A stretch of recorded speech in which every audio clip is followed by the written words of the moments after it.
So we are on blood spatter, and I have a quick video to introduce the topic, and then we'll get to notes.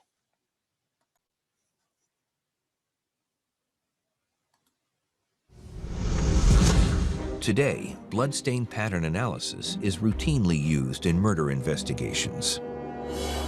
Modern bloodstain analysts are trained to recognize and interpret three main categories of bloodstains. Drip stains, or passive stains, occur when the force of gravity pulls drops of blood from any object down onto the floor or surface. They are generally round and fat with no tails.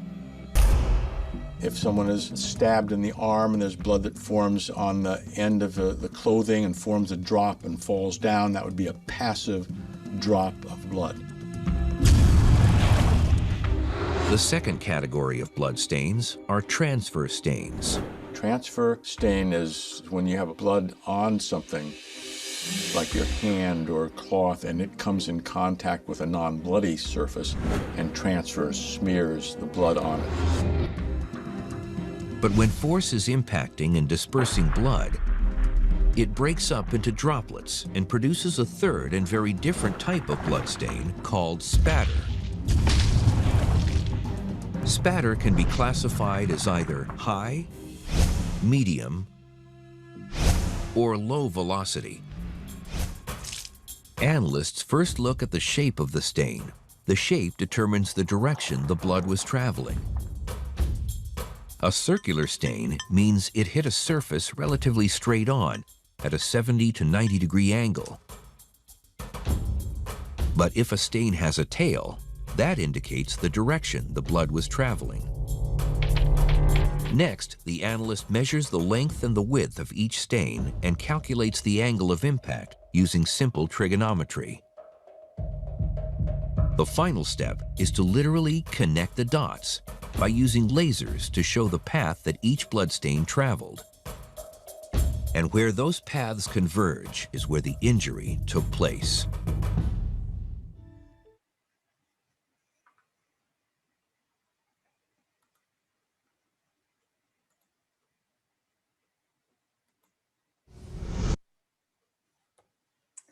So one of the most common misconceptions is it's blood spatter, not blood splatter. So blood spatter pattern analysis is what this chapter is on. Okay, so what is blood spatter and how do we analyze it? The size and the shape of the blood stains, or the blood droplets, if you will, also known as blood spatter, can provide many clues. It can tell you the point of origin of the blood, where it came from, the type of weapon that was used or the type of impact, the movement of many things, including the weapon, the victim, the culprit, or various objects in the crime scene, the position of the victim or suspect, as well as many other things, including left versus right-handed culprits. So, when blood leaves your body from a wound, or if blood comes off of an object that's soaked in blood, you have patterns that are created. So a single droplet of blood does not constitute spatter. Instead, spatter is groups of blood droplets or stains. So if you have a nosebleed and it bled straight down onto your desk, one droplet, and then you ran and got a tissue and that was it, that's not spatter. Spatter is when more blood is there. It doesn't have to be a vicious crime. It could be you had a nosebleed, you didn't notice it, and it just kept bleeding. For whatever reason, you didn't notice. But more than one droplet is spatter.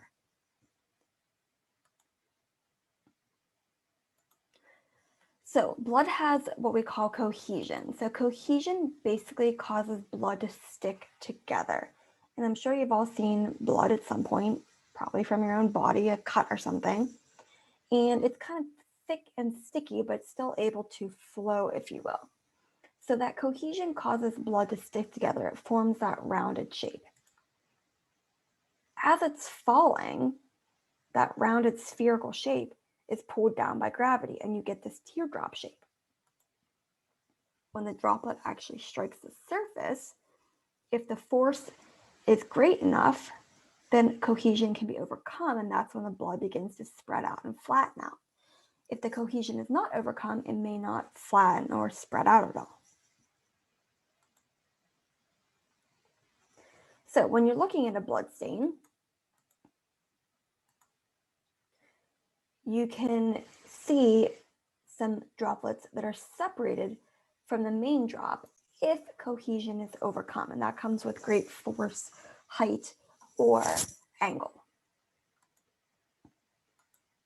So satellites are anything that are disconnected and surrounding the main blood droplet. So the main blood droplet is here, cohesion was overcome, it caused the blood to spread out, and these droplets outside, disconnected, are called satellites. So once again, this depends on the speed, the velocity of the impact, the angle of the impact, and so forth. You may not always have satellites. Spines are just these elongated, connected to the main droplet portions. And this, once again, is formed when cohesion is slightly overcome, but not enough to actually separate this portion out from the main droplet. So you could have spines and satellites. You could just have spines, or you may not have spines at all. It just depends on the situation. So just to show you how some surfaces affect blood stain patterns. So these are different textures, and I do apologize, this video is a little bit slow, but you will be doing this in lab eventually. And there is no volume, so.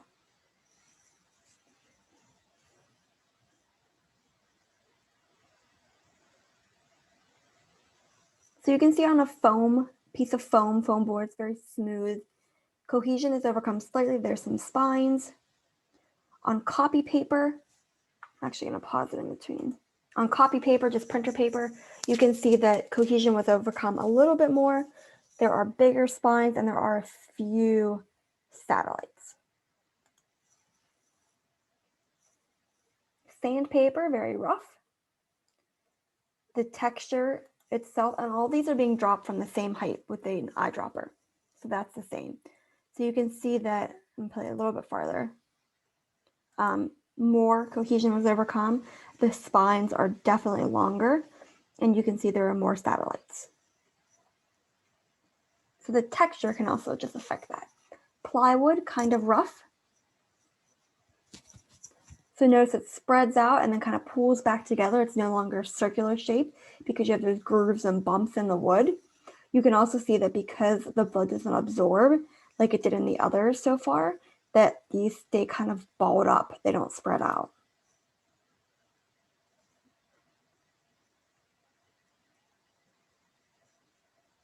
So a different type of wood texture. Lots of overcoming of cohesion, lots of blood spreading out. The drop is very small compared to what the others were. Once again, you've got spines and lots of satellites because a lot of the blood has separated from the main drop. Okay, fabric, very absorbent. So there is cohesion that overcomes, but notice the blood immediately soaks in as well.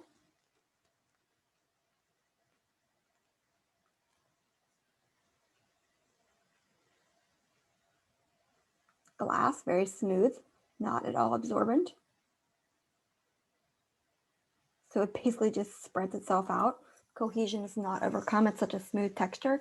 And notice it kind of pulls back on itself. So the spines are not very evident either. And there are no satellites. Tile. Same idea, very smooth, but a little bit rougher compared to the glass. So we do have lots of spines. I don't see any satellites. There may be very small ones.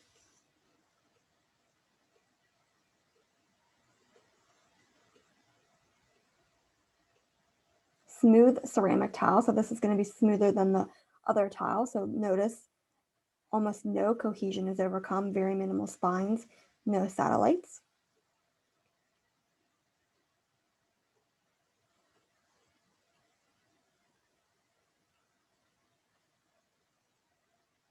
versus rough. So this is very textured, very bumpy, lots of cohesion overcome, lots of spines, very long, and some satellites.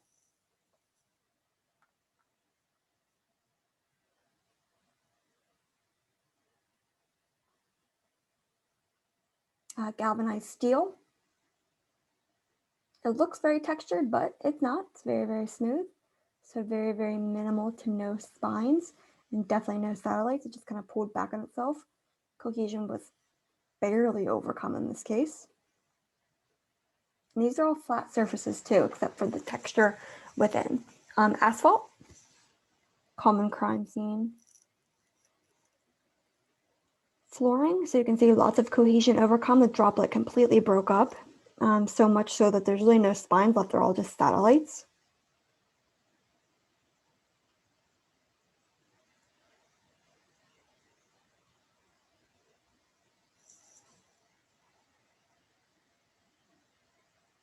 More of a rougher concrete, chipped and so forth. Once again, you can see cohesions overcome, spreads out a lot, lots of spines, and some satellites.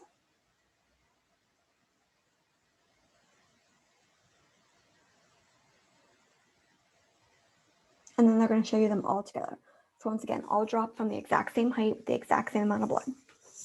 So notice as it's falling, it all starts out in that spherical shape, but as soon as it impacts, that's where it changes. So very interesting. Like I said, you'll be doing that in lab and analyzing it on your own. Okay, so directionality.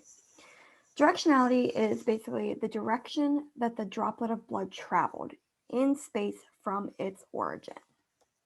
So elongated ends in spines and satellites can indicate direction.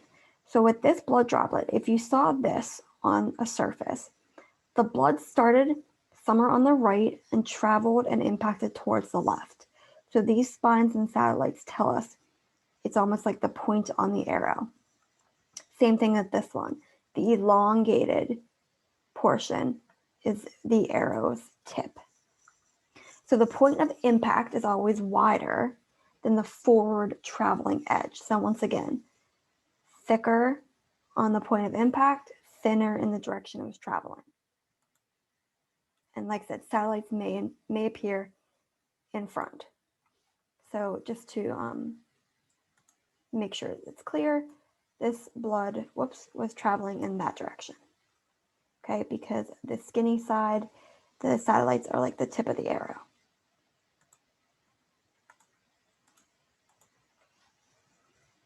We also have to talk about angle of impact, and it's exactly what it sounds like. What was the angle that the blood impacted a surface? So you can see 90 degrees would be straight up and down, hitting the table, very, very round, cohesion barely overcome, little tiny spines, no satellites. As you make the angle more acute, smaller, notice that the shape becomes more oblong. Eventually more satellites form, more spines form, and then you do get some satellites. Oops, let me clear this off here.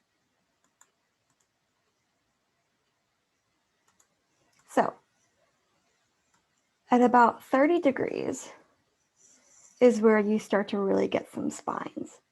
So up until this point, the spinage is very minimal. At 30 degrees, you definitely start to get some spines.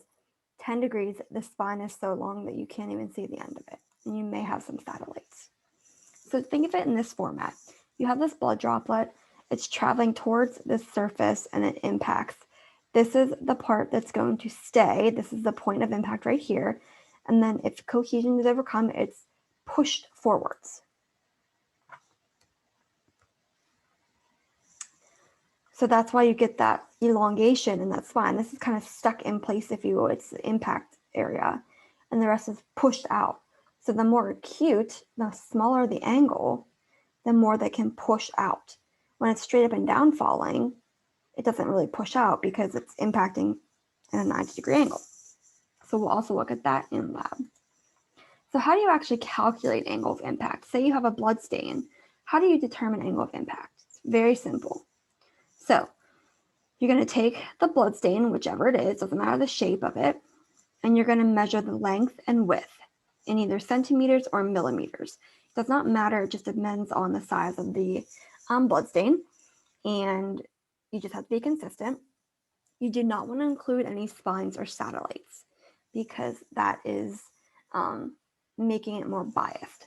So in this case, we would cut it off right here. So pretend you can kind of cut off those spines. That would be the width or the length, and then the width would be across. So length and width of all of these. Once again, if there's a long spine or satellite, you don't include those. The width should always be smaller than the length. So if you're not sure which is width and which is length, the smaller number is always your width. The bigger number is always your length. Mathematically, it has to be that way. And then you use this equation, the inverse sine of the width divided by the length. If you flip-flop the numbers, if you put the bigger number on top, this will not work out for you. So you always have to have the smaller number on top. So you eventually will need a calculator that has the inverse sine on it. And if you're at home and you can't find that button, Zoom with me and we'll find it for you. So you just plug in, measure the width, measure the length, plug it into that equation. And you have to make sure your calculator is in degrees, not radians. So for example, so we have this blood droplet. The length, and look, I did this wrong. Let me fix it for you. All right, we're back. Pretend you didn't see that slide. Okay, the width is across 5 millimeters, and the length up and down is 14 millimeters. I've included no spines or satellites, even if they were there. So all I do is put in my calculator inverse sine of 5 divided by 14. I get an angle of 21 degrees. So the angle of impact is about 21. It's not an exact science, but it's a pretty good indicator. So just to kind of show you, I'm going to go back. We said 21 degrees, and look, that looks almost exactly like the picture we had, not including the spine. Okay, so that's how you can kind of figure it out. If you have something like this in lab and you're saying this is a 90-degree angle, you've done something wrong mathematically. It's a very easy calculation and a pretty good estimator.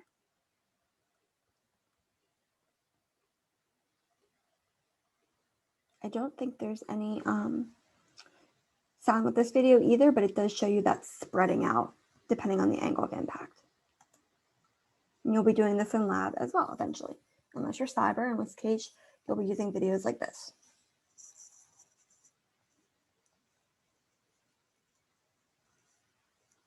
So 70, notice it's pretty round, some spines.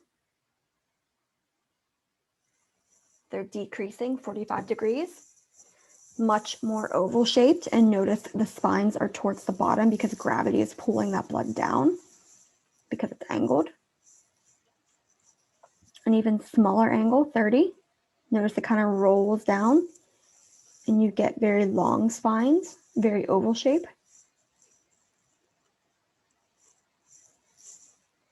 And then a very, very small angle, 10 degrees. So it basically just is a drip straight down, and there's a very, very long spine.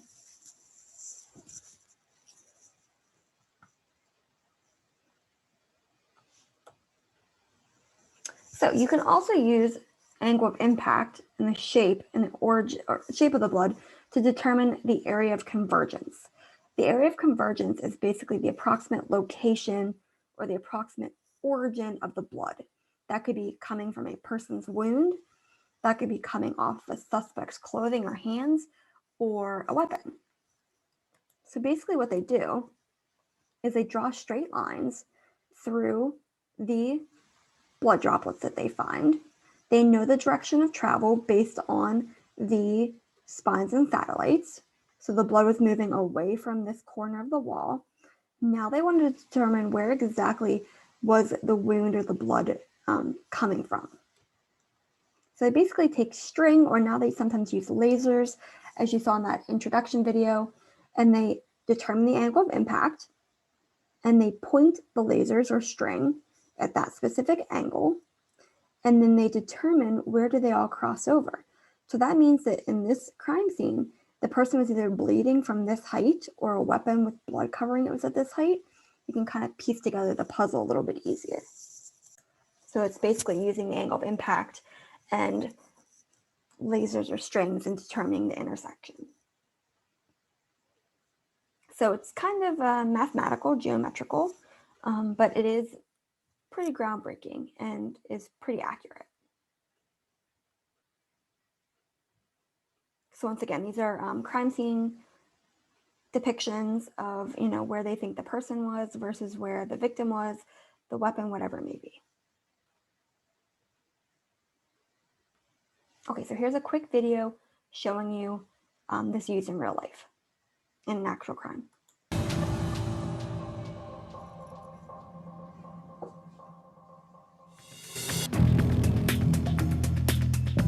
We're calling in a forensic expert to assist us in telling exactly where our victim was standing and where the offender shot her from. It's down here. If our tests show us that she couldn't see who shot her, then Kurt is very viable. Okay, hey, Pete, what do we got?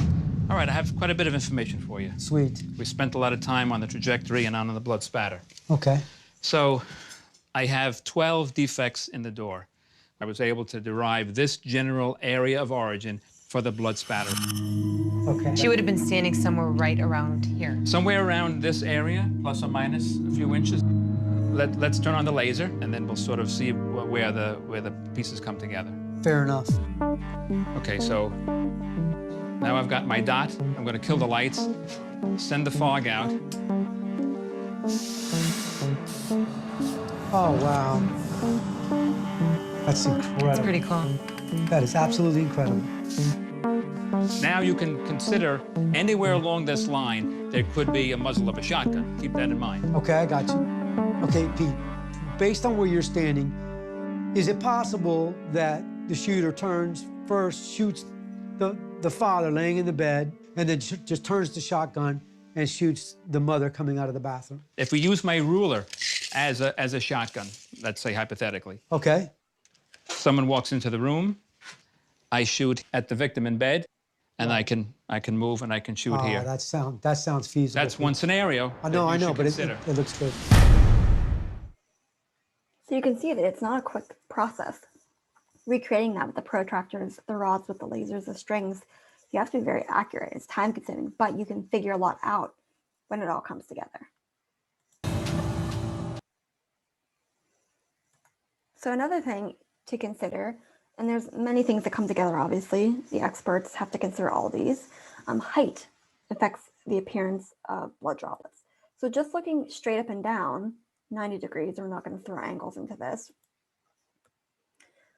The droplet will grow in diameter. It'll get bigger in size in circle if you're going 90 degrees, up until about 6 feet. At 6 feet to 7 feet, 7 feet up, there's not as much of a change because the force of gravity pulling that down messes with that cohesion. But you can see on the side there, as you increase height, the droplet does get bigger. And this is just 90 degrees. And once again, you'll be doing this in lab in some format. Okay, so that is it for part 1 of the blood spatter pattern video.